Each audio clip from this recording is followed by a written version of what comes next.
just like, yeah, yeah, yeah.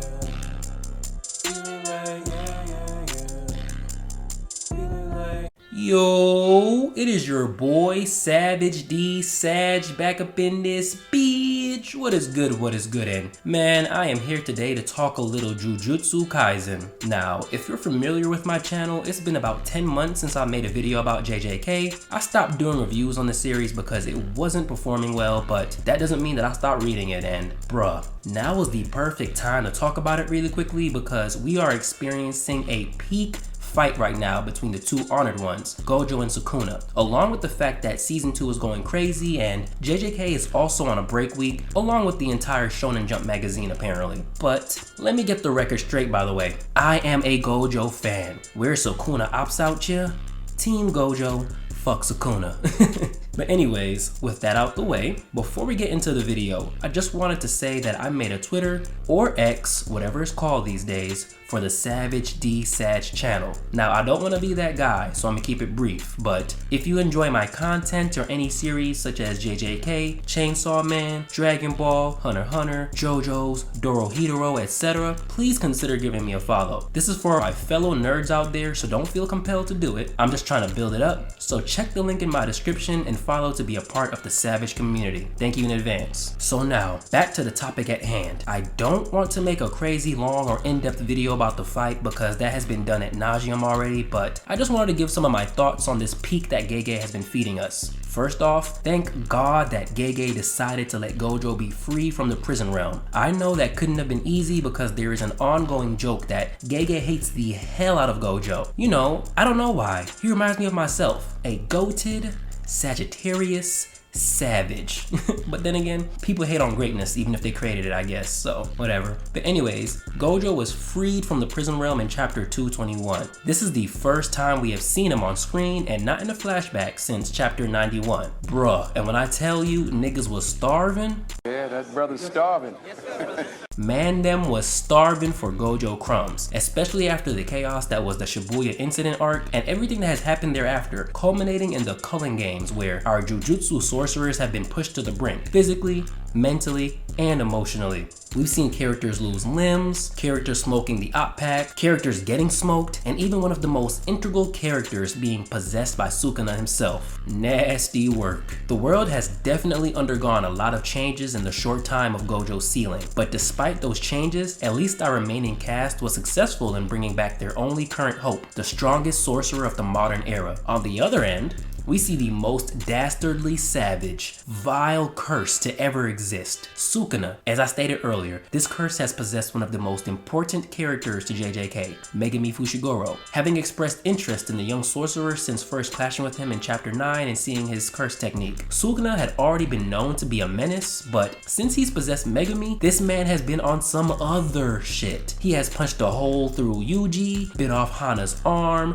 and the most evil act of all, killing Megumi's sister, Sumiki, who also was possessed by a sorcerer from his time in order to further drive Megumi's soul into the depths. I know I said it already, but damn, this nigga is evil. Anyways, as powerful as Sukuna is, this possession has garnered him some new tools. Now he has the 10 Shadows technique and also acquired a gift, I guess, from Yoruzu, who had been the sorcerer that possessed Megumi's sister, that I would assume he should be able to use in combat. Damn man, this man is like a pimp. He got mad options.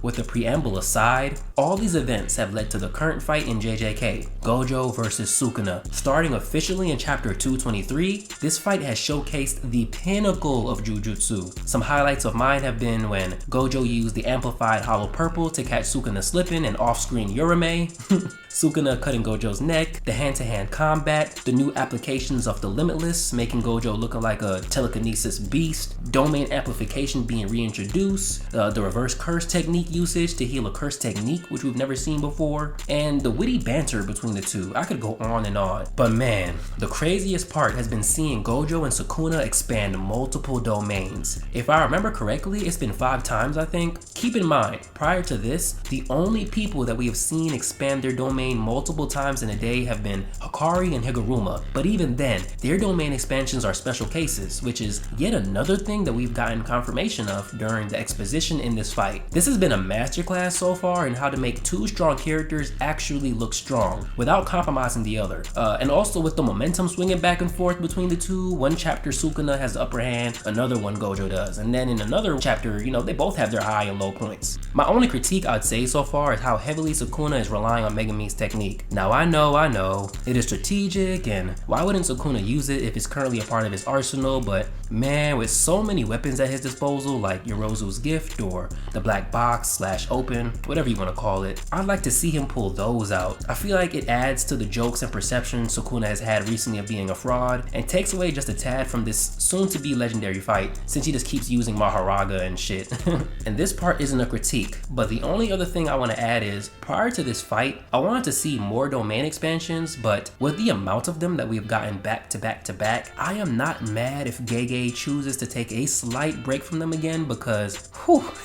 All in all though, besides Sukuna fighting fraud allegations, I think we will see some cool shit in the next few chapters, like maybe Gojo pulling out some new shit such as a Hollow Purple again, or Maximum Technique, or maybe Sukuna finally pulls out the aforementioned gift from Yorozu, since we keep getting callbacks to her words to Sukuna about love and the loneliness that comes with ultimate strength. As of this recording, we are on chapter 231 of JJK, and reading this fight week by week has been a treat. We should all bask in it because this will legit be one of those classics that manga and anime fans will talk about for years to come. Gojo or Sukuna, who will end up being the true, honored one. If you want me to do more JJK videos again, please show some love to your boy. Drop a comment, y'all know I read those. Like to let me know you fucking with the movement. It's your boy Savage D Sag, and I'm out. Peace.